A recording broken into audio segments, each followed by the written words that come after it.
Nous avons Ruben qui va... C'est Ruben qui est à la technique dans son aquarium en apnée. Bonjour à tous. Voilà, mais il a mangé ses petites pattes, donc ça devrait aller. Voilà, Raïm, avec vous, nous allons peut-être détailler, parler de la situation actuelle, donner un petit événement à l'instant T, et puis surtout nous parler du programme. Oui, mais écoutez, Serge, malheureusement, on fait le bilan de Nouvelle-Île. Aujourd'hui, nous sommes au 7e jour depuis le pogrom du 7 octobre et que on espère qu'il y a encore des otages qui sont à Gaza et qui, pour la plupart, sont vivants, mais ils sont complètement approximatifs. Et comme vous le savez, cette semaine a été chargée. Je voudrais citer que 3 événements. Ça a été l'attentat à Hamot, le quartier à Jérusalem, le quartier qu'on entre en Tel Aviv. Alors, Raïm, excusez-nous, on a un petit problème de son avec vous. Peut-être que la technique peut gérer ce problème. Bien, c'est un événement qui vient de votre part. Alors, ça vient de chez vous. Vous continuez. Si vous arrivez à gérer cet événement, ça serait bien. Alors, écoutez, je vais... Voilà, c'est mieux. Le mieux possible. Là, c'est pas mal. Non, mais écoutez, je suis très heureux que ce soit le mieux.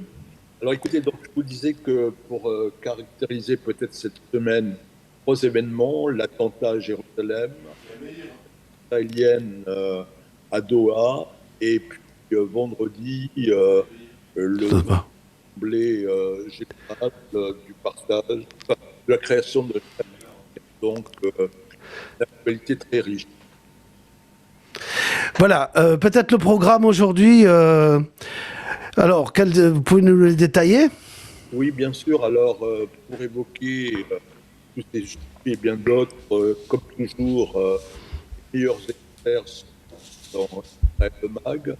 Nous allons reprendre en quelques instants Meir Masri. C'est dû à quoi?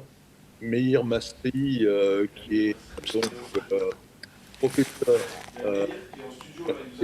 oui, je sais. de Jérusalem et spécialiste du Moyen-Orient. Ensuite, nous recevrons Yehuda Lankri, qui a été ambassadeur d'Israël en France et ambassadeur à l'ONU, pourra nous décrire les batailles vendredi. Et puis, le dernier élément, c'est Yael Bronstein, qui à la fois on a toujours des problèmes de son avec vous, Raïm. Voilà, je voulais terminer pour dire que notre 3e invité sera Yael Bronstein, journaliste à Cannes et commandant de réserve du Front intérieur. Et de suite, nous avons Meir Masri, qui est donc professeur à l'Université hébraïque de Jérusalem et spécialiste du Moyen-Orient. Bonjour, Meir. Bonjour Serge, bonjour à Chaim, bonjour à Ruben.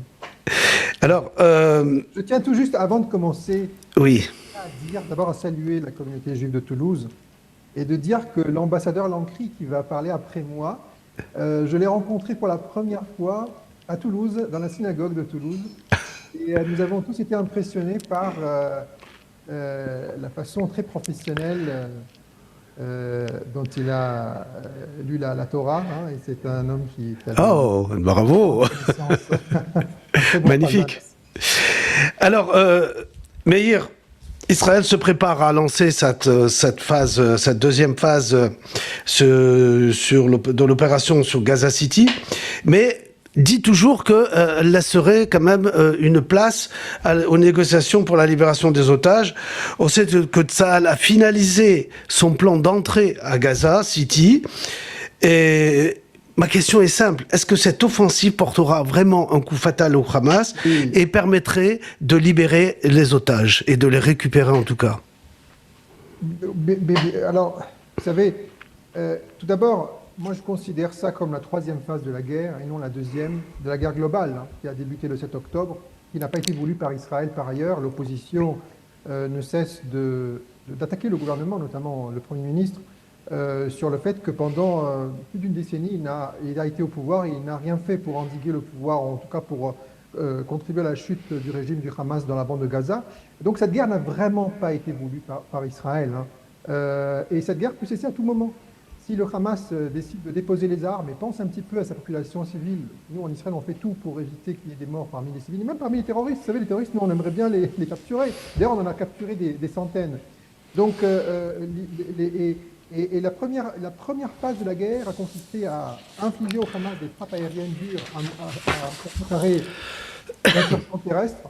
La deuxième phase a consisté à intervenir avec l'armée de terre dans la bande de Gaza. Et puis la troisième phase consiste à occuper physiquement le terrain, puisqu'on est arrivé à la conclusion en fait qu'il n'y a pas d'autre option. On a laissé au Hamas beaucoup de temps pour capituler, on a laissé sa chance aux pressions internationales. Et ça n'a pas vraiment payé puisque le Hamas est à Doha. Donc, et on voit bien que les combattants armés dans la bande de Gaza, les terroristes armés jusqu'aux dents, obéissent toujours à Doha. On expliquera peut-être par la suite pourquoi. Ce sont des gens qui sont de moins en moins gradés et qui sont également, qui dépendent financièrement de Doha. Donc, ils n'ont aucune marge de manœuvre, en tout cas une marge de manœuvre très, très, très faible. Donc, il y a la conclusion qu'il n'y a pas également de partenaires régionaux pour prendre la relève dans la bande de Gaza. Israël aurait très bien accepté qu'une force onusienne ou avec les Émirats, l'Égypte, puisse mettre en place un gouvernement autonome civil dans la bande de Gaza pour éviter le contact direct entre Tsahal et la population locale. Mais on a vu que tout a été fait justement pour empêcher l'aboutissement d'un tel projet. Donc on revient à la formule d'avant 2005, ça veut dire avant le retrait unilatéral de la bande de Gaza. On est arrivé à la conclusion en Israël que le 7 octobre, il y a eu un échec au niveau des renseignements, il y a eu un échec dans le traitement sécuritaire des massacres qui se sont déroulés, des pénétrations sur la frontière avec Israël, mais surtout un échec de la conception stratégique globale, l'idée de se retirer unilatéralement, sans partenaire, de laisser se constituer, pour reprendre l'expression de Condoleezza Rice dans son mémoire, de zones grises, de zones n'échappant à aucune souveraineté, que ce soit dans la bande de Gaza ou au sud Liban. Cette situation ne pouvait durer. Et donc aujourd'hui, il y a la troisième phase du plan, et on est en train effectivement d'occuper une partie importante, notamment la capitale de la bande de Gaza, la ville de Gaza, Gaza City, et le bastion du Hamas, où il y a encore beaucoup de terroristes retranchés. Il y a également des tunnels, parce que c'est des tunnels qui étaient sous des tours très imposantes. On n'aurait pas pu vraiment les atteindre sans démolir un certain nombre de bâtiments. Et puis un arsenal militaire qui est toujours là. Donc on avance, et je ne pense pas que cela soit vraiment évitable. C'est une opération inévitable si on veut vraiment mettre un terme à la guerre. Ceux qui veulent nous encourager dans le sens de ceux qui veulent que la guerre se termine le plus tôt possible, eh bien, ne devraient pas justement gêner Israël dans son action pour mettre un terme au pouvoir du Hamas dans la bande de Gaza, puisque c'est là effectivement l'objectif stratégique principal de la guerre. Alors, Chaim est là, peut-être que pas. Si, il est là, Chaim, votre... Je suis là. Alors écoutez, Meir, d'après ce que l'on sait, il y a déjà 300 000 civils qui ont quitté Gaza City. Il en reste encore beaucoup. Connaissant la configuration de Gaza, est-ce que vous ne pensez pas que c'est une opération très risquée pour Tsahal, qui risque de faire beaucoup de victimes et qui, bien sûr, risque d'abîmer encore plus son image? Honnêtement, je ne le pense pas. Je pense que plus ce sera fait, mieux ce sera, aussi bien pour l'image d'Israël que pour la situation sécuritaire et la situation humanitaire dans la bande de Gaza. Quand je dis sécuritaire, c'est à la fois pour nos soldats et pour leurs civils. Et quand je dis humanitaire, c'est pour pouvoir assurer l'acheminement des aides humanitaires à la population. Et le problème depuis le début, c'est qu'on a un gouvernement donc tenu par le Hamas qui contrôle l'acheminement des aides. Il y a une partie qui va au Hamas, qui est revendue, il y a une autre partie qui est accordée à la population civile, mais en échange, moyennant l'enrôlement de leurs enfants, y compris des mineurs. Et tout cela doit cesser. Donc moi je pense que l'occupation physique du terrain, au contraire, va précipiter la chute du Hamas en tant que pouvoir politique, en tant que milice et en tant que force territorialisée. Ça va être un petit peu comme l'État islamique dans le nord de la Syrie et en Irak. Daesh existe encore aussi bien en Syrie qu'en Irak, mais non pas sous la forme territoriale. Pourquoi? Parce qu'il y a eu occupation physique du terrain. Et c'est ce que nous sommes en train aujourd'hui d'effectuer dans la bande de Gaza. Alors, Meir, on a souvent parlé de cette attaque ciblée sur le commandement du Hamas à Doha, donc au Qatar. Elle est arrivée, cette décision est arrivée juste le lendemain de l'attaque à Ramoth, qui a fait qui avait 6 morts, je crois, 6 morts, oui, et une quinzaine de blessés. Donc un attentat meurtrier de la part du Hamas. Mais si on vous entend par rapport à ce que vous nous avez dit tout à l'heure, on a l'impression que Israël voulait décapiter le commandement par rapport pour le faire faire une rupture avec les terroristes du Hamas et donc pouvoir opérer plus facilement. Alors, mais malheureusement, il y a eu cet échec qui a été reconnu par le Premier ministre Benjamin Netanyahou. Comment on peut expliquer cet échec, Israël, qui nous avait habitués à faire des prouesses et à avoir des renseignements très précis? Est-ce qu'il y a eu des fuites de la part des États-Unis? Est-ce que le Qatar n'a pas joué son rôle ou bien a joué vraiment son rôle de protecteur des terroristes? Bon, alors, sans entrer dans les considérations tactiques que nous, par définition, nous ne pouvons pas avoir les informations nécessaires, indiquant le succès partiel, parce qu'après tout, il y a eu quand même des personnes importantes qui ont été éliminées, notamment le conseiller du chef du bureau politique du Hamas, ça veut dire le chef du gouvernement du Hamas, si j'ose dire, Khalil Al-Hayya, son proche conseiller, qui est également son fils, son directeur de bureau également, et un certain nombre de personnes. Vous savez, il y a encore tôt pour dresser un bilan définitif et précis, parce qu'il y a encore un doute sur le sort d'un certain nombre de personnes qui avaient été visées initialement. Peut-être auraient-ils été blessés seulement, mais incapables d'assurer leurs fonctions. Et ce sont des choses qu'on saura dans les jours et les semaines à venir.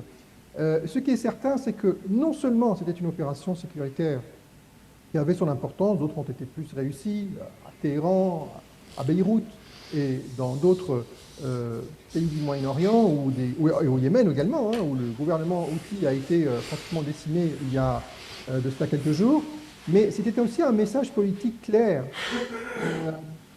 Le Qatar ne peut pas continuer à jouer le médiateur tout en appuyant à héberger le gouvernement du Hamas. C'est-à-dire que ça n'a pas de sens.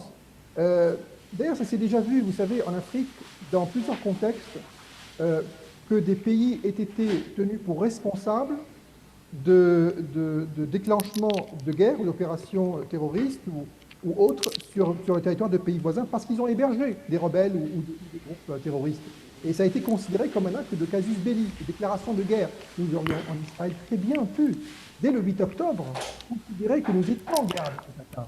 Parce que le Qatar a félicité le Hamas après le 7 octobre de la réussite de leur massacre. Ensuite, ils ont continué à les héberger. Ils n'ont pas dit, bon, maintenant on va expulser le bureau politique et il ira ailleurs. Non.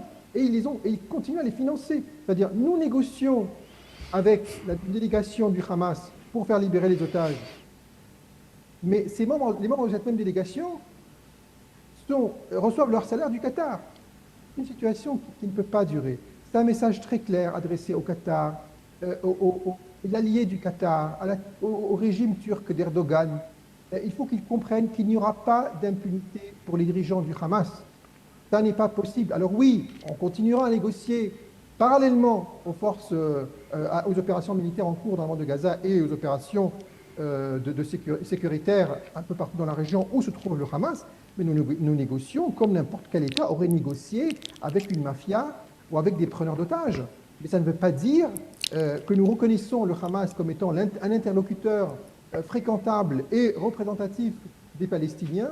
C'est un groupe terroriste et en fin de compte, même après les négociations qui ont pour but de libérer un maximum d'otages et de corps, l'objectif stratégique majeur de cette guerre, c'est de mettre un terme au Hamas. Il n'y aura plus de Hamas après cette guerre. Donc, alors, le Hamas peut capituler aujourd'hui, mais il peut refuser, il peut capituler dans 2 ans. Ça ne changera pas la donne. Il y a beaucoup dans l'histoire ont refusé de capituler. Hitler dans son bunker, Oussama Ben Laden, al-Baghdadi, Saddam Hussein aussi a refusé de capituler. Mais ça viendra. Ce sont des gens qui sont déterminés à se battre jusqu'au dernier souffle. Vous savez, le dernier souffle arrive toujours. Et donc, de ce point de vue-là, je n'ai pas vraiment de regret à exprimer.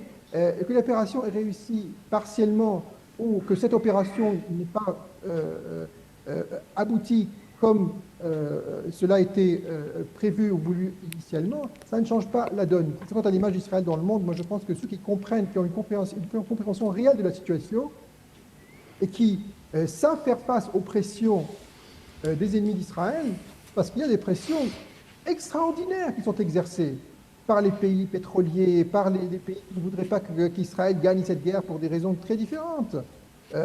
Soit forcément parce qu'ils sont amis du Hamas, mais parce qu'ils voient là une transformation de l'ordre géopolitique dans la région. J'ai entendu quelqu'un qui avait joué un rôle fondamental dans le rapprochement entre Israël et les 2 pays du Golfe, des États abrahamiques, les Émirats et Bahreïn. Il avait été interviewé sur une chaîne pendant les premiers jours des frappes sur l'Iran, sur le programme nucléaire iranien, la fameuse guerre des 12 jours. Et il a dit, oui, mais là, il faut qu'on se mette contre Israël. On dit, bon, mais comment ça se fait? Vous êtes un fervent supporter de la relation avec Israël. Je ne dis pas de l'alliance, je dis de la relation avec Israël. Il a dit, oui, mais parce que si Israël gagne cette guerre sans subir trop de pertes, il y aura là un changement géostratégique majeur dans la région et Israël deviendra la principale force régionale. Et on ne veut pas que cela se produise. C'est un responsable politique et un ancien militaire, un général d'un des pays de la région avec lesquels nous avons des relations très développées. Donc, voilà pourquoi il ne faut pas laisser tomber, il faut aller jusqu'au bout. Et encore une fois, c'est une guerre qu'Israël n'a pas choisie. C'est une guerre qui a été imposée à Israël et n'importe quel pays à la place d'Israël aurait agi de la sorte. Oui, mais alors, il y a quelque chose qu'on ne comprend pas, Meir, c'est que il y a eu une avalanche de communiqués de soutien au Qatar. Donc le Qatar, qui à la fois joue ce jeu d'abriter, de financer le Hamas, et puis de dire, ben nous on négocie. Et puis demain, il y a une réunion. Il y a une réunion à Doha, une réunion où la plupart, ou peut-être presque la totalité des pays musulmans et arabes vont se réunir pour apporter leur soutien. Et là, je dirais qu'il y a les meilleurs ennemis d'Israël qui vont venir, comme le président iranien, le président turc. Alors, mais cette réunion de demain, ça va être une réunion réelle pour Israël. Je ne pense pas que quelque chose de concret peut sortir d'une telle réunion. Ça va être une réunion où, encore une fois, Israël sera condamné, où ils vont exprimer leur solidarité avec le Qatar. Le Qatar est un pays important, un petit pays, mais c'est un pays qui joue un rôle financier important en raison de ses accointances avec un certain nombre de forces régionales et en raison notamment de ses ressources et de ses investissements. Et donc c'est un pays qui compte au sein de la Ligue arabe. C'est un pays qui compte au sein de la Ligue arabe et donc ils étaient obligés d'organiser ça.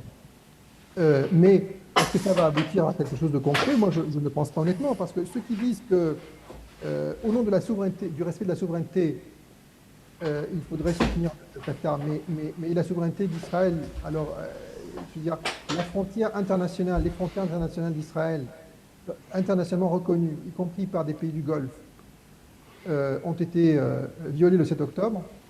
Des massacres ont eu lieu, 1200 morts, et tout cela par une organisation financée, hébergée au Qatar, et que le Qatar a félicité après le 7 octobre. Du point de vue israélien, c'est un acte de légitime défense, ce que nous avons fait à Doha. Alors effectivement, on a mis du temps, mais on a mis du temps parce qu'on a voulu laisser sa chance, d'abord au Qatar, de se défaire du Hamas, d'éclaircir son rôle, d'ailleurs même ne serait-ce que pour interdire l'exercice de la chaîne qatari Al Jazeera en Israël. Nous avons mis plus de 6 mois. Encore une fois, je veux dire, on a mis beaucoup de temps. On n'a pas voulu, également, on a voulu que les choses se fassent dans le cadre d'une coordination minimale, à minima, pardon, avec les États-Unis, mais aussi avec un certain nombre de pays dans la région qui ont de mauvaises relations avec le Qatar et qui voudraient que cette situation trouve une issue. Et donc, je ne pense pas que cela va changer grand-chose. Mais le plus important, c'est de ne pas reculer. Parce que si on recule, effectivement, ce sera très négatif pour l'image d'Israël. Il faut persévérer sur cette lancée. Et moi, je pense que le message doit être également adressé à la Turquie. Et les Turcs commencent à comprendre encore une fois, ils ont chez eux également des représentations du Hamas. Ils ont les fortunes des chefs du Hamas. Ils ont les familles des chefs du Hamas qui sont chez eux. Les enfants sont scolarisés, les comptes bancaires, etc. La Turquie est devenue une plaque tournante du terrorisme international en appuyant des groupes djihadistes en Syrie et aussi le Hamas.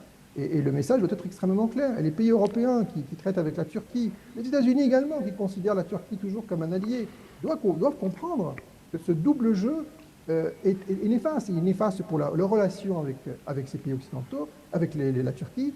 Il est néfaste pour la stabilité et la paix régionale. Et surtout, il est en contradiction flagrante avec les principes de base du droit international. Justement, vous parlez de droit international. Il faut savoir que quand un pays abrite des groupes terroristes, regardez ce qui s'est passé après les attentats de Paris. La France n'a pas hésité à bombarder l'Irak et la Syrie, pourtant qui étaient avaient violé la souveraineté de ces pays, pour attaquer justement ces groupes terroristes. Alors, je voudrais revenir revenir avec vous sur le programme nucléaire iranien. Et on a des informations un petit peu contradictoires. D'une part, les Iraniens disent que finalement leur uranium est enfui sous les bombes, sous les décombres dus à l'attaque du mois de juin dernier par l'attaque israélo-américaine. Voilà, Chaim qui revient en vidéo, ça me fait plaisir. Et puis alors, on a aussi l'affirmation de Netanyahou qui dit finalement non, le programme iranien est presque encore intact. Quelle est l'analyse et qu'est-ce qui est vrai là-dedans? Est-ce qu'il y a de l'intox dans tout ça? Bon, alors, encore une fois, sans entrer dans des considérations techniques, parce que ce sont des sujets complexes, et aussi bien sur le plan scientifique, mais aussi nous n'avons pas les informations nécessaires sur le plan opérationnel. Ce qui est clair néanmoins, c'est que le principal complexe du programme nucléaire iranien, le complexe de Fordo, a été bombardé grâce à l'intervention américaine, grâce au concours des États-Unis. Il se peut, et d'ailleurs ça a été, je crois, dit par la Maison-Blanche, si ce n'est par le président américain lui-même, que les infrastructures à l'intérieur même de la Terre, hein, donc sous Fordo, n'avait été que partiellement atteinte, mais est bloquée. C'est-à-dire, le Fordo est bloqué, on ne peut pas entrer à l'intérieur. Et tout ça, c'est très surveillé, bien sûr, très surveillé par les technologiques américains. Et donc, on peut dire que la situation est maîtrisée. Oui, le programme n'est pas décimé. Et puis, il y a un deuxième aspect, c'est qu'il y a de l'uranium en Iran. Il y a des quantités d'uranium en Iran. Mais ça c'est encore une autre question. Oui, mais sans centrifugeuse, ça sert à rien. Non, parce que c'est pas suffisant. C'est pas suffisant. Ça constitue une menace nucléaire immédiate.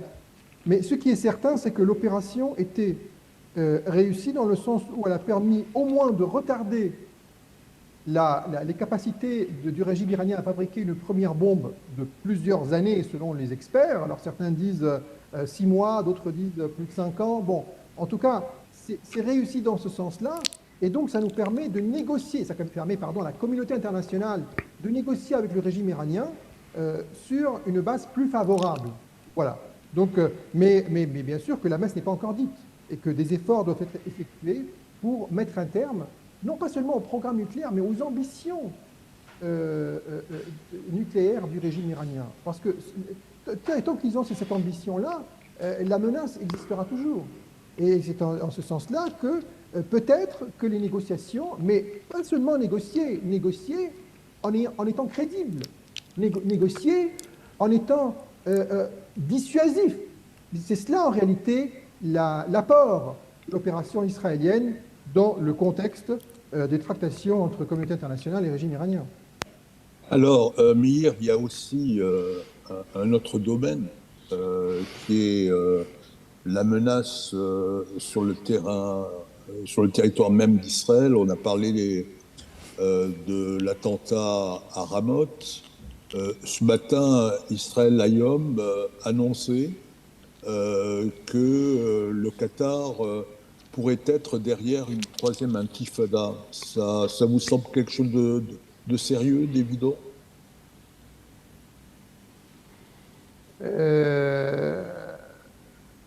Honnêtement, vous savez, le Qatar en tant qu'État est un parrain du mouvement des frères musulmans. Et le mouvement des frères musulmans est représenté dans les territoires autonomes par le Hamas. Le Hamas, c'est les frères musulmans palestiniens, entre guillemets.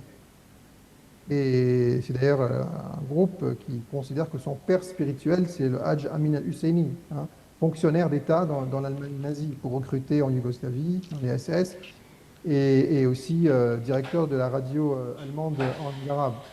Et aujourd'hui, le Hamas, dans toutes ses déclarations pratiquement, notamment celles faites par Osama Hamdan depuis Beyrouth 2 fois par semaine, compare Israël à l'Allemagne nazie.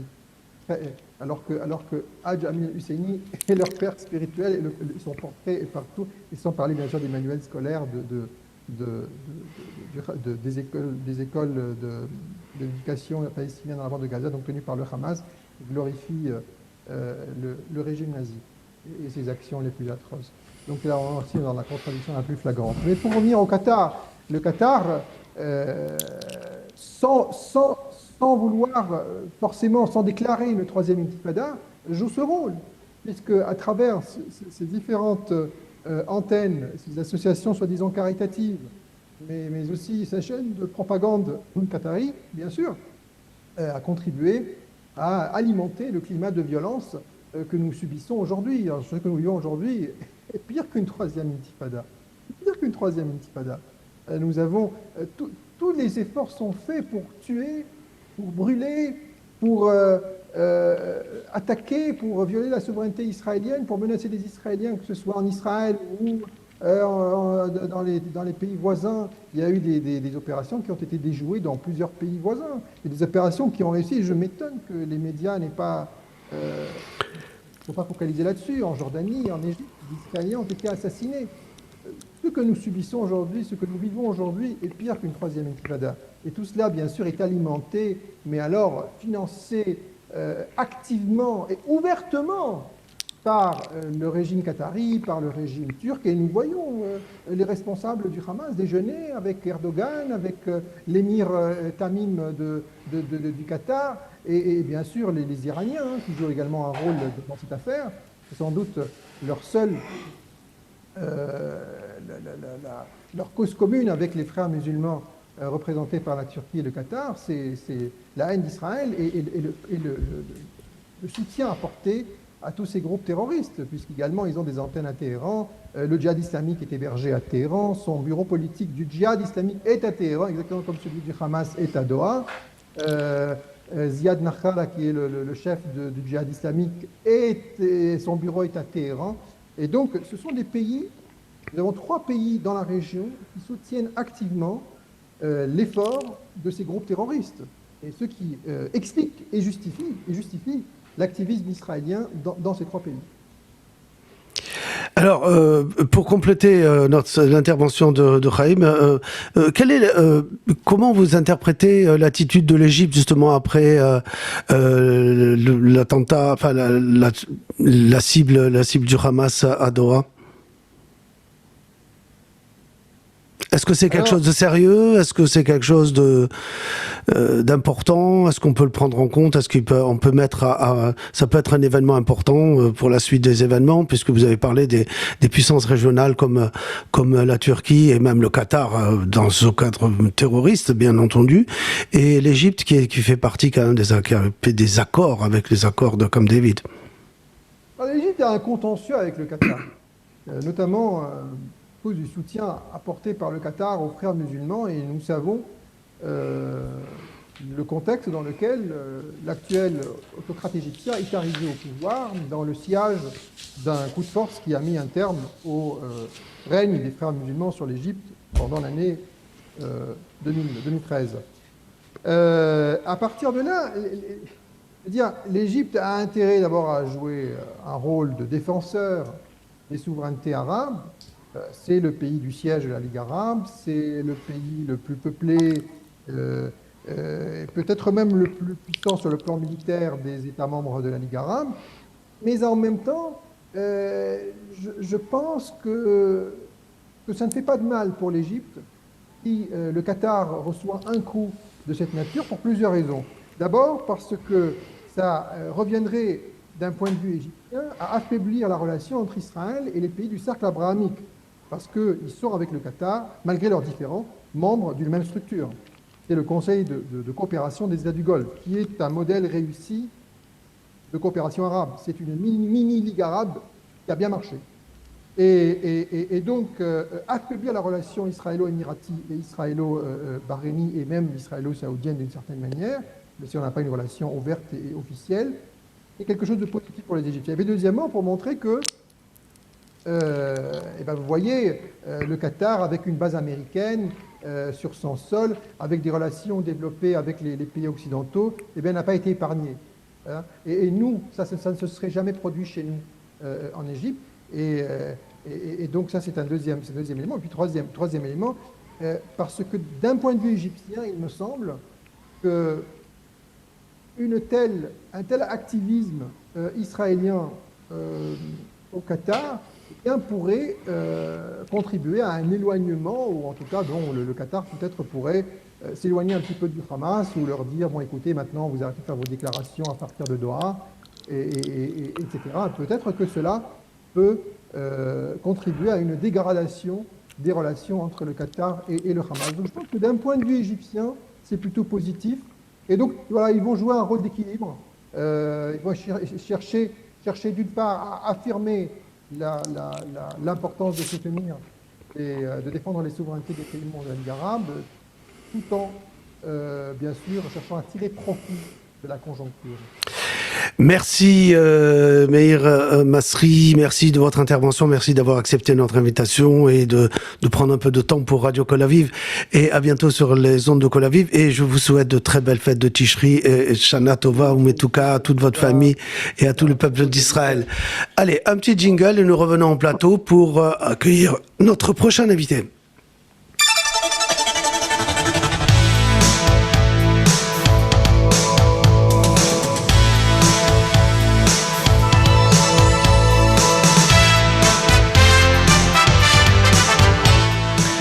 Voilà, sans plus tarder, nous allons prendre notre prochain invité, Yehuda Lankri, que nous ne présente plus d'ailleurs sur Radio Kol Aviv et dans Israël le Mag, qui est ancien ambassadeur d'Israël aux Nations Unies et ancien ambassadeur d'Israël en France, bien entendu. Boker Tov, Yehuda. Boker Tov ou Mevorach.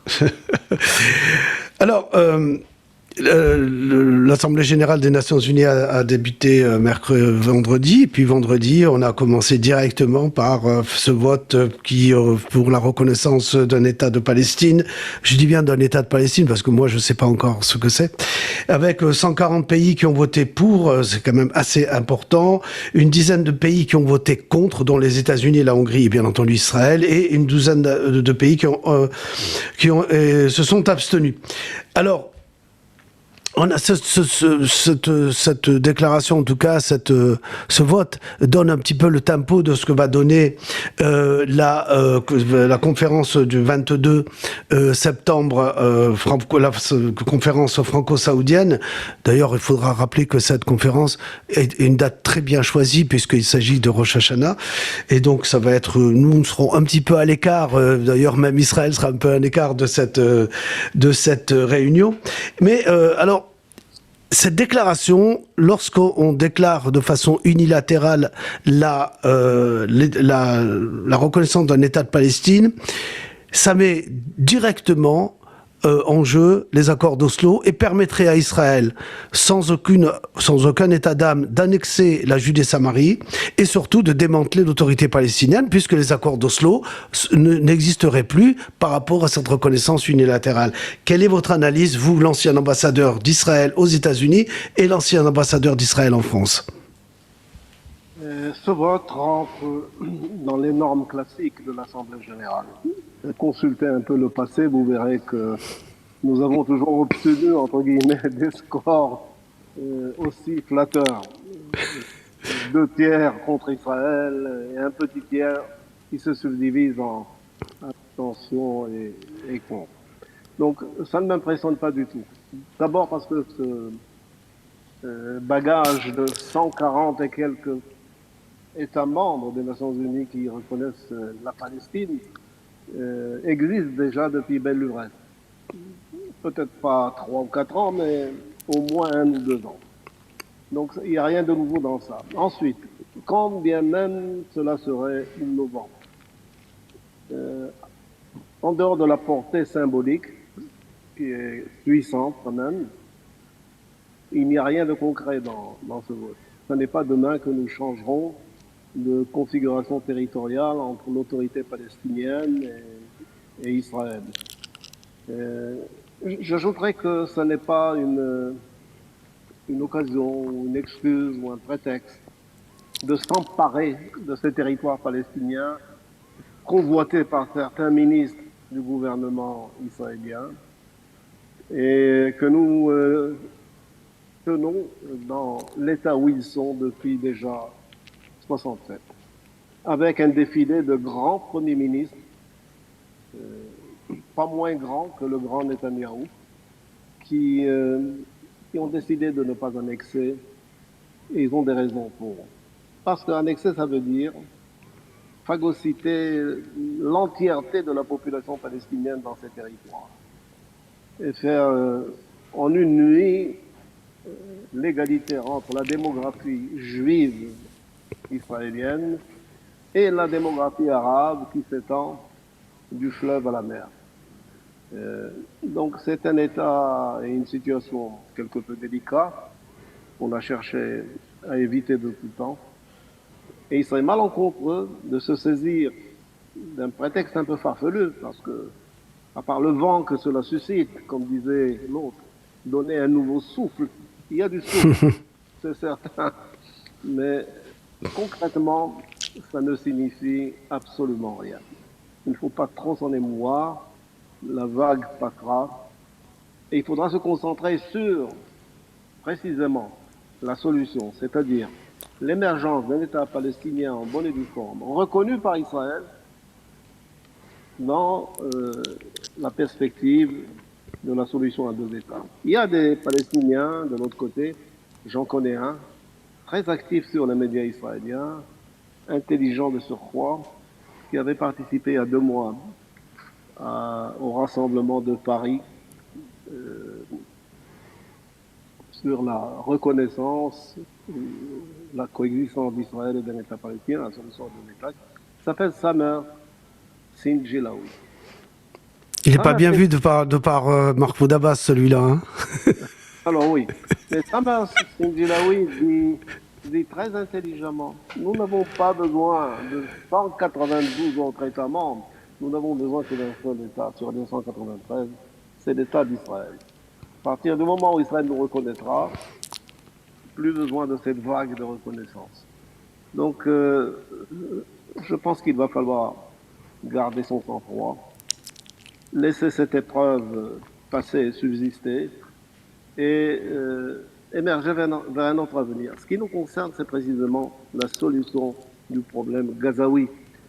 Il est grand temps même de passer de la dynamique militaire à la dynamique politique, c'est-à-dire l'administration de Gaza par une forme de gouvernorat ou de comité civil, sans le Hamas, ni militaire, ni politique, ni civil, mais encadré par l'autorité palestinienne, qui elle-même sera encadrée par des États arabes de la région qui souhaitent s'immiscer dans le processus.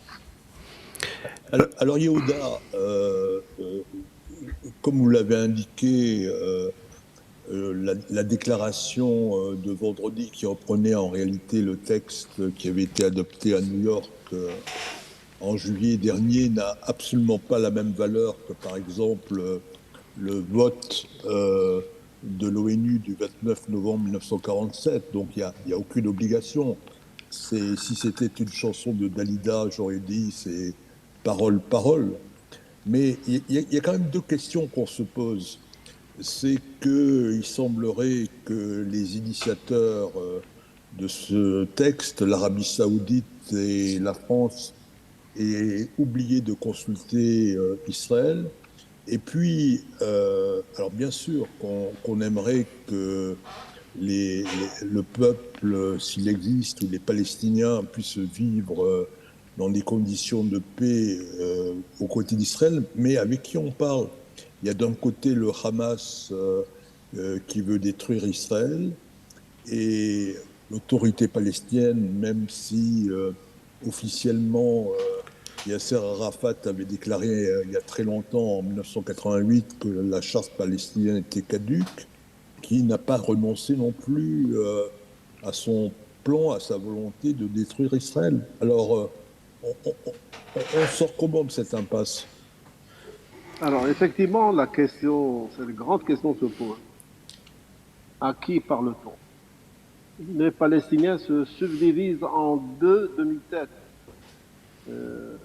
qui se retrouvent en pleine contradiction. On l'a vu d'ailleurs lorsque le Fatah a été obligé de quitter Gaza, balancé par les toits des grands immeubles gazaouis, et le Hamas s'est emparé de Gaza. Il se trouve évidemment dans une attitude entièrement hostile à Israël. Sa charte préconise la destruction de l'État d'Israël et Hamas entend le faire. Le 7 octobre, cette razzia fulminante que l'on a connue, ce condensé de Shoah encore incandescent dans l'âme israélienne, n'a été rien moins qu'une tentative d'élimination, d'éradication de l'État d'Israël, avec évidemment les autres ennemis autour, principalement l'Iran.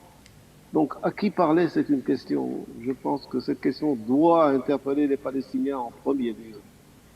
Et la communauté internationale devrait les inviter à résorber leurs contradictions.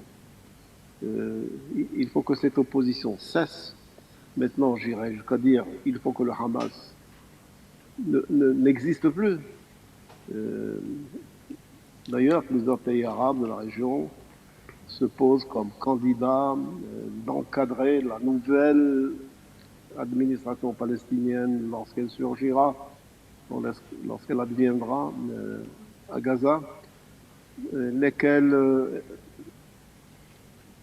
membres de ce comité de gouvernorat palestinien encadré par l'autorité palestinienne pourra se défaire du Hamas. Je pense qu'il faut leur accorder cette chance.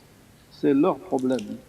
Israël n'a plus à s'entêter après la défaite cuisante du Hamas, il faut le dire. Il n'a peut-être pas disparu, fort loin s'en faut, mais il a été défait complètement, sauf à nous avoir défait nous-mêmes par sa carte stratégique, sa carte maîtresse. Vous le devinez, ce sont les otages israéliens qui sont entre ses mains. Des otages qu'il n'abandonnera pas de sitôt parce que ça lui permet de ramener les Israéliens à la réflexion et d'éviter un débordement militaire du côté israélien.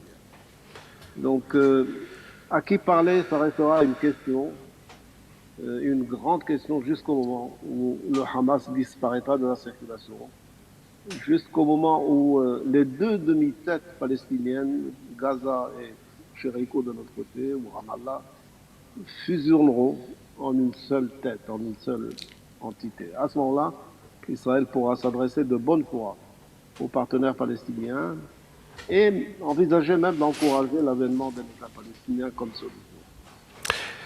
Alors, la reconnaissance de l'État de Palestine aujourd'hui est dans le mauvais timing. Ça donne, en tout cas, beaucoup de valeur à l'action du 7 octobre du Hamas et qui montre à la population palestinienne qu'il est le seul capable de gérer le problème israélien et la destruction de l'État d'Israël.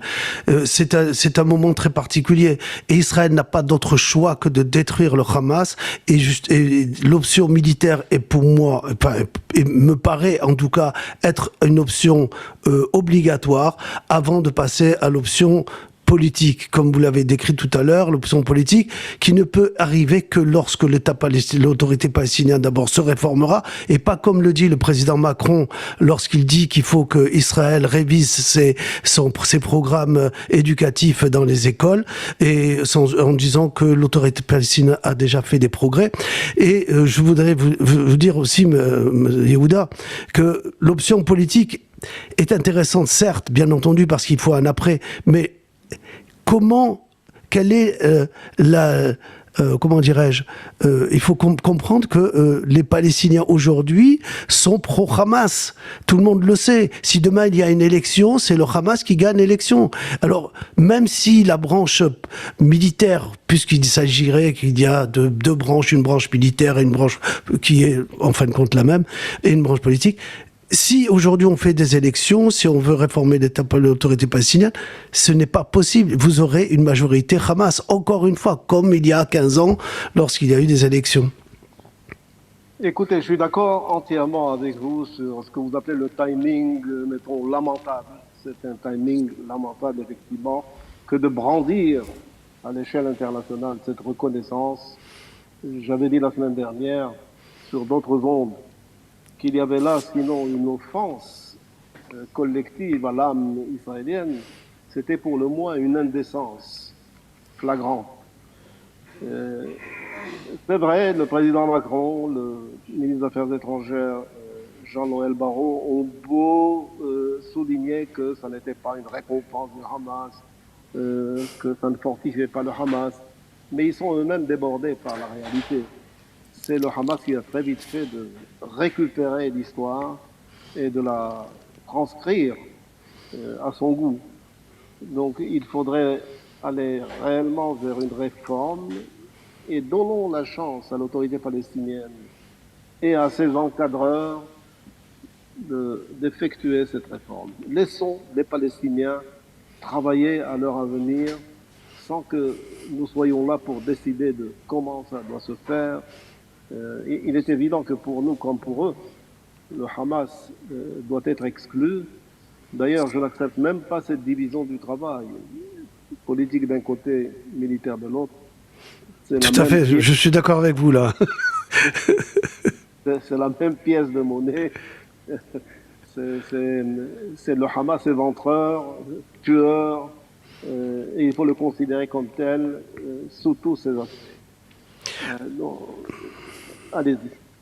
Non, je voulais dire que Marc Rubio arrive en Israël demain, je crois, et va revenir un petit peu sur la situation, peut-être éteindre le feu un petit peu de ce qui s'est passé après l'attaque israélienne à Doha sur le commandement du Hamas dans ce pays qui abrite des terroristes, qui est dans le droit international. D'ailleurs, Israël a le droit de faire ça, comme l'a fait la France après les attentats de Paris, puisqu'ils ont attaqué deux pays souverains comme l'Irak et la Syrie. Est-ce qu'on attend quelque chose de cette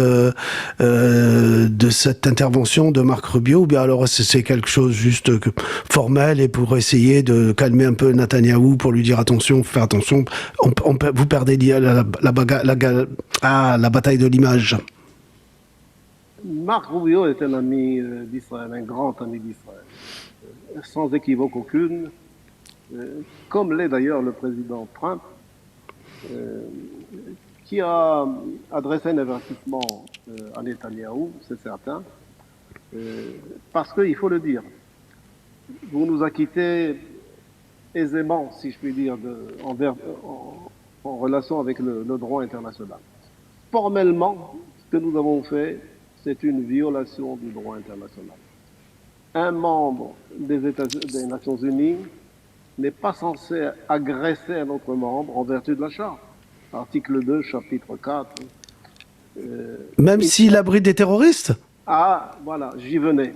Ah, Parce que Doha, le Qatar, qui se veut un grand intercesseur, est aussi un grand corrupteur.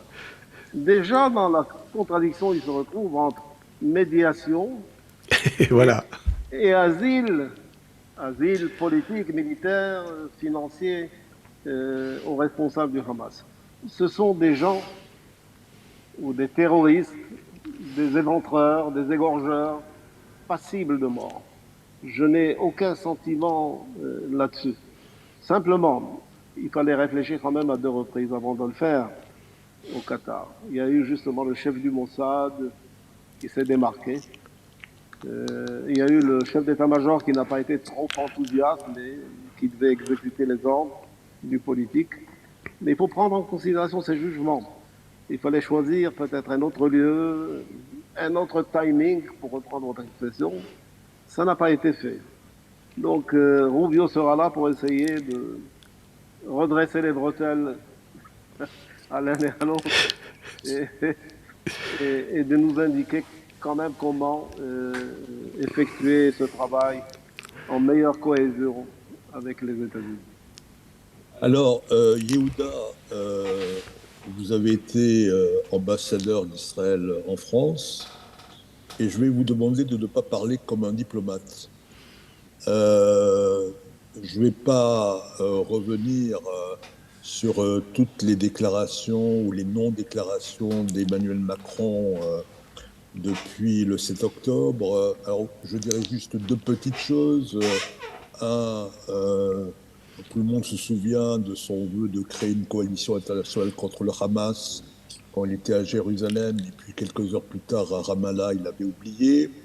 Tout le monde a également noté son absence à la fameuse marche pour la République et contre l'antisémitisme. C'était le 12 novembre 2023. Et puis, tous les jours, il y a des déclarations, des prises de position, que ce soit de sa part, que ce soit de ses premiers ministres qui se succèdent à une rapidité affolante, de son ministre des Affaires étrangères, etc. etc. Alors, il peut y avoir plusieurs hypothèses. Il peut y avoir l'hypothèse que Macron est réellement tombé amoureux des pays arabes et de la cause palestinienne, et de signaler que le Qatar finance très légèrement la France. On peut estimer que Macron aurait peur de la rue arabe, que Macron, qui a signalé aux jeunes qu'il aurait besoin d'eux dans ces temps, pense peut-être se représenter dans quelques années et espérer avoir un nouveau public.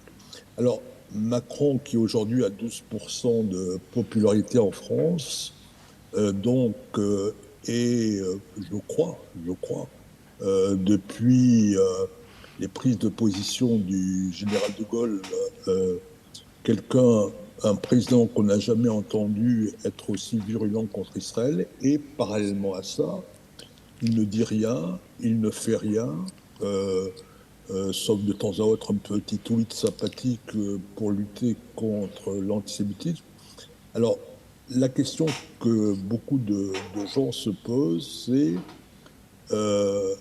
Macron, il peut aller jusqu'à où? Alors, on parle de créer une ambassade de France à Ramallah si jamais était fermé le consulat de France à Jérusalem. Certains ont peur qu'il y ait d'autres mesures. Il y avait eu un incident il y a quelques semaines sur la possibilité pour les agents de sécurité d'El Al de pouvoir travailler. Est-ce que vous pensez que ça peut même aller jusqu'au gel de relations économiques? On l'a déjà vu avec les interdictions lors des salons de l'armement. Mais est-ce que vous pensez que ça peut même aller jusqu'à un rappel des ambassadeurs, voire une rupture des relations diplomatiques? Je pense que ça n'ira pas si loin. Il y a effectivement dégradation dans la relation franco-israélienne, ça on le ressent très bien. Il ne m'appartient pas de juger le président Macron quant à ses actes inhérents à la politique française, changement de gouvernement, etc.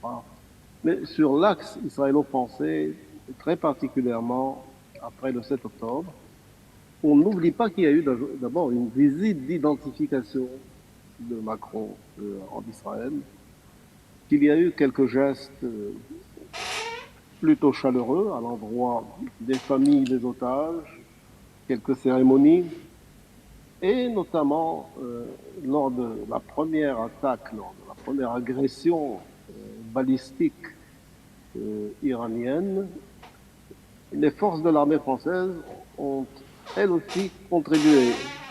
Dans quelle mesure, je ne saurais vous le dire exactement, mais enfin, les pilotes français étaient là et ont en fait défendu d'une façon ou d'une autre Israël. Donc nous ne sommes pas oubliés de ces gestes qui sont autant de gestes forts. Mais hélas, il a combiné aussi des gestes de plus basse visibilité. Et ce qui se produit depuis cet entêtement à rechercher la reconnaissance prématurée, intempestive, je dirais même immature, excusez-moi le texte, la notion qui risque d'être un peu blessante, compte tenu de l'âge du président français. Mais vous avez cité De Gaulle. De Gaulle, c'était autre chose. C'était une autre classe. Quand on le réécoute à la faveur des réseaux sociaux, on le sent de moins en moins antisémite qu'il ne paraissait. Et quand il invite les Israéliens à de la modestie, je pense qu'il le fait à bon escient. Mais enfin, c'était autre chose. Avec tout le respect qu'on lui doit, Macron est ce qu'il est. Il y a dans cette aventure sur la reconnaissance de la Palestine quelque chose d'inassumé, quelque chose d'immature. Et ça, je le regrette. Parce qu'il aurait pu simplement réfléchir à la situation telle qu'elle se donne. Même notre peuple de gauche n'est pas enthousiaste à cette idée, notamment parce qu'il y a en toile de fond les ténèbres du 7 octobre, cette razzia fulminante qui aura remis les pendules à l'heure d'une certaine manière. Et ça, on ne pouvait pas le traiter de façon cavalière par des petits tweets où l'on vous raconte on ne le fait pas comme récompense au Hamas, on ne le fait pas pour consolider le Hamas. Non, c'est comme ça, dans la réalité, c'est ça. Vous le demandez aux Palestiniens d'ailleurs, pour qui le Hamas est un acteur valide, et le Hamas lui-même, qui est un excellent récupérateur et qui fait fortune avec, qu'on le veuille ou pas, ce cadeau de la communauté internationale mis en œuvre par la France et par l'Arabie Saoudite. Donc voilà ce que je peux vous dire. C'est bon sentiment. Oui, non, mais vous n'avez pas répondu à ma question. Jusqu'à où ça peut aller dans la dégradation des relations, concrètement? Si je vous ai dit que je pense que ça n'ira pas si loin, la rupture diplomatique ou le rappel des ambassadeurs, nous en sommes encore loin. Mais on note la dégradation. Et il faut savoir l'arrêter. Et pour ça, la diplomatie existe. Et les gestes entre chefs d'État, je pense que ça pourrait se résorber.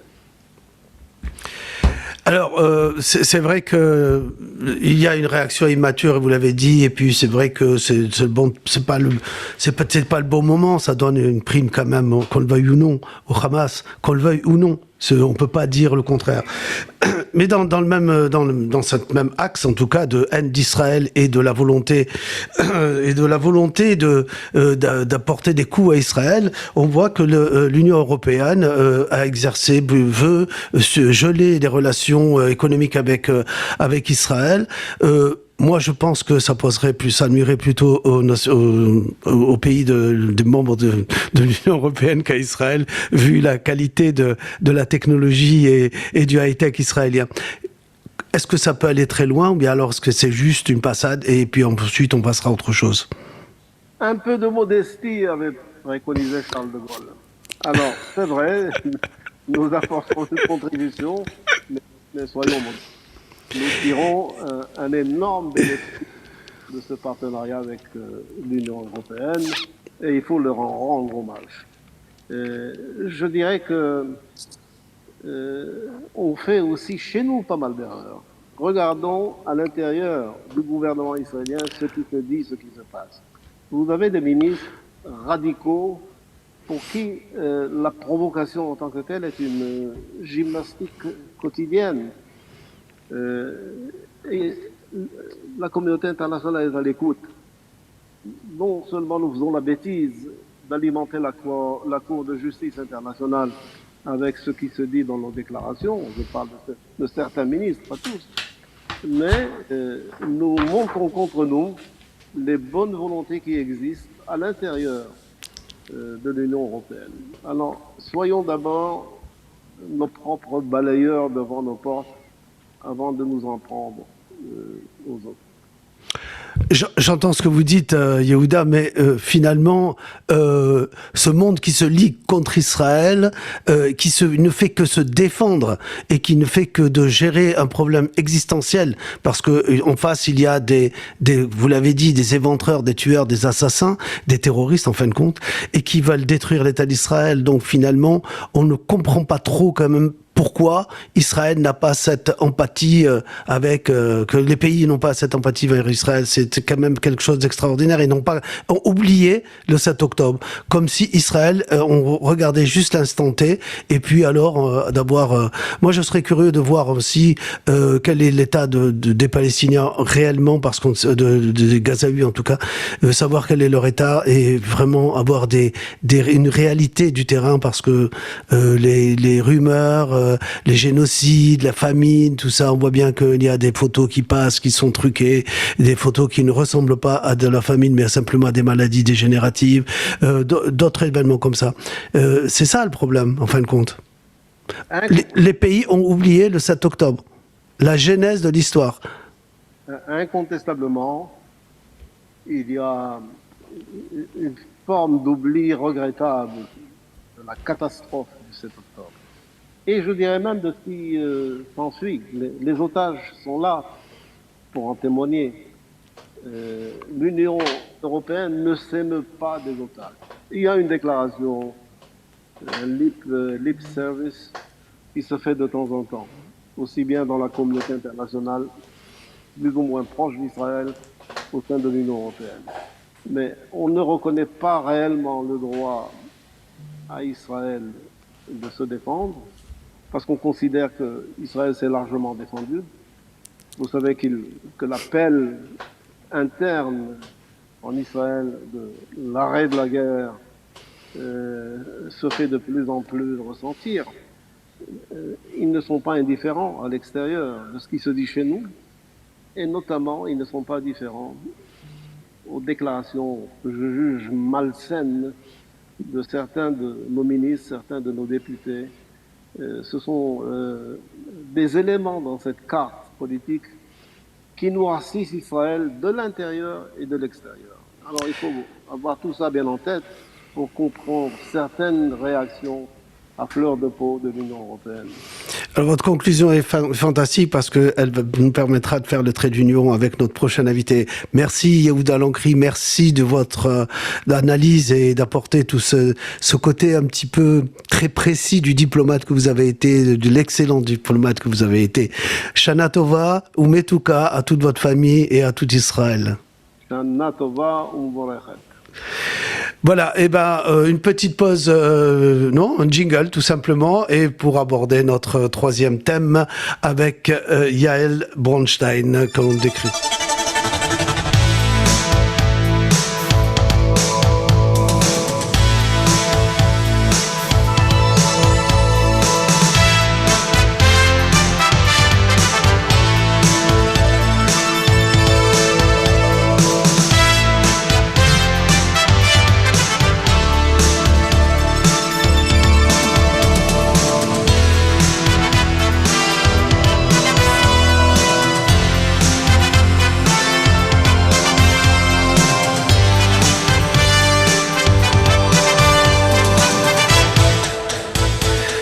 Voilà, après pas un petit jingle, mais un long jingle, nous revenons au plateau pour accueillir notre prochain invité, Yael Bronstein, journaliste à Cannes, que l'on ne décrit pas ici, qu'on connaît bien, et qui est colonel de réserve du Front intérieur avec lequel nous allons... Non, elle ne l'est pas. Pas colonel, attention. Je ne peux pas me donner de grade. D'abord, bonjour Serge, ravi de vous retrouver aussi. Mais je vous arrête, je ne suis pas colonel, je ne suis que commandant. Il y a 2 grades entre... Ah, d'accord, moi j'avais marqué commandant et Raïm m'a dit non, colonel. Vous vous rendez compte un peu, ce petit coquin? Non, mais je vois que Serge ne m'écoute pas. Bonjour Yael. Bonjour, ravi de vous retrouver, Raïm. Je deviendrai peut-être un jour colonel, vous serez les premiers invités à la cérémonie, mais en attendant, je ne suis que commandant. Il y a vraiment 2 longs grades entre ces 2 grades. Eh ben justement, c'est le commandant de réserve du Front intérieur que je veux interroger ce matin. À l'approche des fêtes de Tishri, comment s'organise ce front justement intérieur? Est-ce qu'il y a des précautions supplémentaires? On a vu encore ce matin ce missile venant des Houthis du sud pour arriver sur pratiquement tout Israël avec des alertes partout en demandant d'aller vers les abris. Quelque chose de très compliqué pour Israël parce que quand un missile arrive, c'est toute une zone et c'est pas quelque chose de précis. Alors comment le Front intérieur s'organise justement pour ces fêtes de Tishri et comment ça va est-ce qu'il y a des précautions supplémentaires? Alors, je suis ravie qu'on ouvre cette discussion avec ça, puisqu'il y a vraiment quelques instants, alors que je me préparais à rentrer sur ce lien, une autre alerte, cette fois donnée dans le sud du pays, dans le sud de la Harava, de nouveau vers l'aéroport de Ramon qui a été du coup fermé, un drone Houthi qui a été intercepté entre-temps. Donc je vous fais la fin de l'histoire. L'espace aérien a été fermé pendant le temps nécessaire. Et peu à peu, on va retourner à la vie normale. Mais il y a toujours cette menace Houthi. Les Houthis qu'on a beaucoup, je dirais, minimisé et il ne faut pas. Vous parliez de mon travail en réserve. Mon travail est justement d'expliquer à la population civile les situations d'urgence. Les Houthis ont été vraiment, parce qu'on les a appelés une milice, parce qu'on les a vus habillés un peu de manière pas conventionnelle, on s'est dit que c'était une petite milice de 40 gars dont les mamans avaient cousu les uniformes. C'est pas du tout ça, c'est les experts en sécurité qui sont beaucoup plus que moi vous ont certainement dit. C'est vraiment une armée qui est entièrement formée et financée surtout directement par l'Iran. C'est le premier proxy qui s'attaque à nous quasiment de manière quotidienne. Et dont on doit reconnaître aussi non seulement le sérieux, mais le danger. Ils sont très très bien équipés avec ces missiles à tête amovible qu'on a vu récemment, qui sont différents des missiles précédents qu'ils nous envoyaient. Pour les fêtes de Tishri, pour revenir au dur de votre question, à l'heure où je vous parle, il n'y a pas de changement dans la politique dans les demandes du front intérieur vers la population civile. On a tous les jours à 18h une réévaluation de la situation. Si quelque chose change, bien évidemment, on en informera la population civile. À l'heure où je vous parle, le commandement du front intérieur ne change aucune directive. Il n'y a pas de restrictions particulières différentes de celles dans lesquelles on a vécu jusqu'à maintenant. Il faut rester vigilant, il ne faut surtout pas rentrer dans la panique. C'est ce que je dis toujours, je l'explique à toutes les classes de population, que ce soit les jeunes enfants jusqu'aux personnes très âgées, voire les personnes même handicapées qui ont du mal à se déplacer. On a assez de temps pour être prévenus du moment de ces attaques. Et le simple fait que notre calme puisse, je parle en tant que population civile, que notre calme puisse bénéficier à nous, c'est aussi une manière pour la population civile de soutenir les efforts de Tsahal pour pouvoir gagner sur les autres fronts sur lesquels Tsahal est en ce moment engagé. Yael, nous sommes à quelques jours du début des fêtes de Tishri, de Rosh Hashanah. Nous sommes aujourd'hui au 708e jour après le pogrom du 7 octobre. Alors comment les Israéliens se préparent à cette fête et dans quel état d'esprit? C'est très ambivalent, Raïm. Vous savez, je pense que si le 8 octobre au matin, vous nous aviez dit que 2 ans plus tard, on serait encore dans l'attente de 48 otages avec le nombre de pertes terribles en civil et en militaire et en forces de sécurité, je pense que peu vous aurez cru. d'un côté, on veut que la vie continue parce que ça fait partie de la résilience de laquelle on a besoin pour survivre et surtout, ça fait partie de l'ADN de ce peuple et de cette nation. D'un autre côté, il n'y a pas seulement 48 familles qui vont vivre des fêtes terribles cette année aussi. Il y a toutes les familles des soldates et des soldats qui ont été tués cette année, des forces de l'ordre, des personnes qui sont encore handicapées, des personnes qui sont avec des syndromes de post-traumatisme, des gens pour qui le sourire a du mal à revenir. Et de l'autre côté, il y a cette force, cette résilience. À chaque fois, j'ai eu le plaisir d'interviewer l'ambassadeur de France en Israël, Frédéric Journès, jeudi, pas plus tard que jeudi, et il me disait, je n'attends qu'une chose, c'est que ce pays que j'aime tant puisse de nouveau éclater avec son sourire et revivre sa joie, la joie dans laquelle il l'a toujours connue.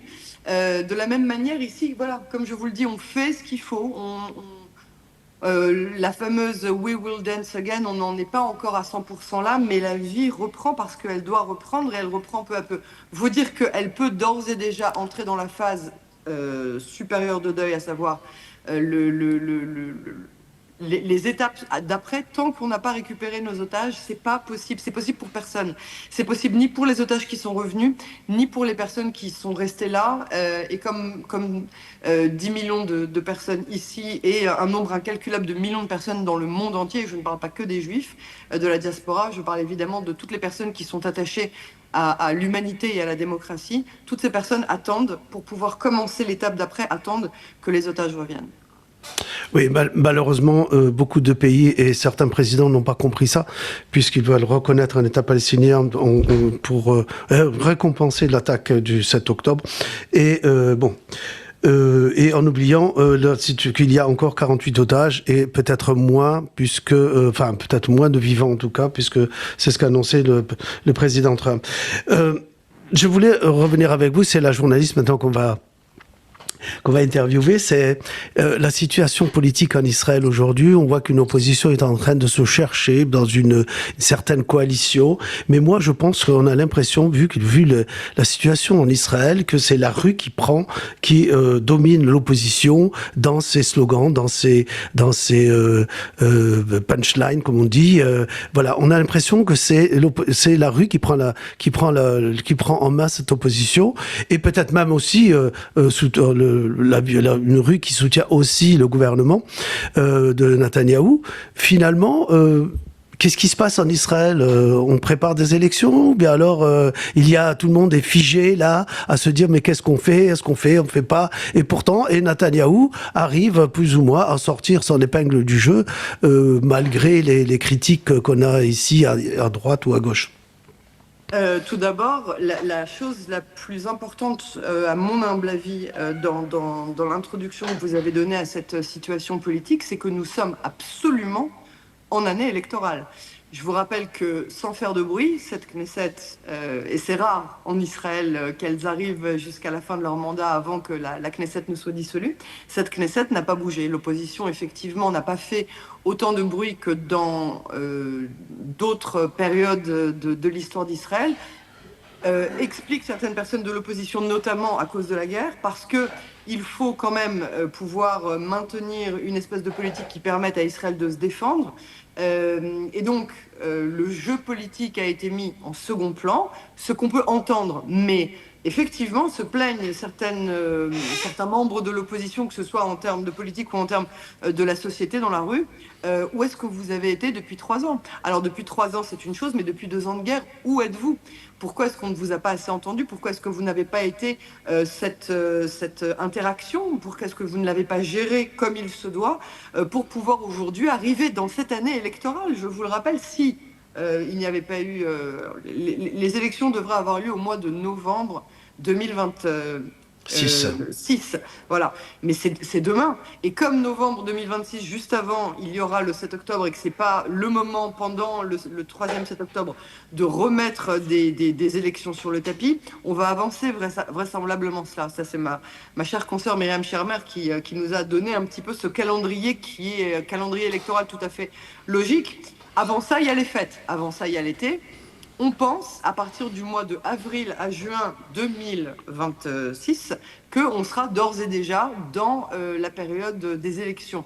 Comme vous le savez, les élections en Israël, c'est un mardi. Il faut, voilà, après ça, c'est vraiment très facile à organiser. Donc on est en année électorale et peu à peu, les gens commencent à former des pré-coalitions. Gabi Eisenkot, je pense aussi évidemment à Naftali Bennett qui arrive avec énormément de bonne volonté et de force pour essayer de créer peut-être un effet de surprise qu'il a eu du mal jusqu'à présent à obtenir. À chaque fois qu'il a essayé de passer, sauf quand il a été Premier ministre avec la coalition de Yair Lapid, là où il a beaucoup déçu les électeurs de droite qui n'étaient pas prêts à cela, pour empêcher le gouvernement Netanyahou de se remettre sur les rails. Un gouvernement qui aura duré 6 mois, et puis voilà, on est reparti sur les gouvernements Netanyahou qui sont quasi successifs depuis plus de 15 ans. La situation politique aujourd'hui dans la rue, elle est très simple.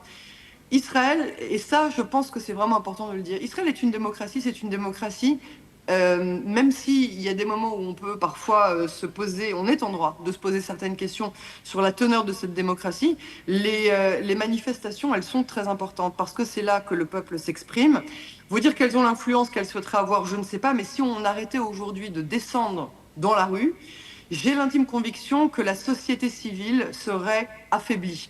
Et aujourd'hui, vu que l'opposition, et il y a aussi, comme vous l'avez dit, beaucoup de voix de la droite, donc qui sont des soutiens du gouvernement Netanyahou, voire de la voix politique des partis qui sont plus à droite, Smotrich et Ben Gvir, qui sortent aussi dans la rue pour exprimer leur mécontentement et leur soutien au gouvernement. Donc il y a des deux côtés un espèce de dialogue qui se passe effectivement dans la rue et qui n'est pas négatif tant qu'il reste évidemment dans les limites de la non-violence et du dialogue.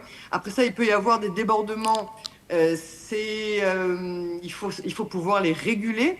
Mais en premier lieu, et c'est important de le souligner, ce qui est primordial, c'est que la rue, les Israéliens savent qu'ils peuvent encore y descendre et parler et exprimer leur conflit. Et on est en année électorale. Et il va y avoir beaucoup de défis cette année. Parce que vous parlez de Netanyahou, vous me dites si c'est un peu trop long parce que je peux parler de politique jusqu'à après-demain, mais vous voyez que Netanyahou arrive. Je vous promets que si c'est trop long, je vous coupe. Hein. D'accord, merci de le faire. N'hésitez pas, j'ai tendance. Mais non, allez-y, très intéressant. J'ai tendance, depuis que j'ai un micro dans le visage, à ne pas m'arrêter. Donc il faut me dire, Yael, maintenant ça suffit et je le prendrai pas mal. Netanyahou sort son épingle du jeu, je l'ai dit, le 8 octobre au matin, quand j'étais dans les sous-sols de mes périodes de réserve. Netanyahou sortira vainqueur de cette guerre et il sera réélu. Après ça, je n'ai pas à décider si c'est une bonne chose ou une mauvaise chose pour le pays. C'est à mon avis un constat qui est logique dans le sens où on a affaire quand même à une figure politique charismatique qui est particulière, sur lesquelles, à l'époque où j'étais sur les bancs de la fac, on étudiait déjà le charisme d'un chef politique comme Netanyahou. De nouveau, on peut être d'accord ou non avec sa manière de faire sa politique, sa personnalité, c'est pas la question. Ce qui est important, c'est qu'il arrive à ses fins et qu'au final, il est réélu par un peuple qui lui dit il n'y a personne d'autre que vous qui allez y arriver. Donc on vous fait confiance à vous.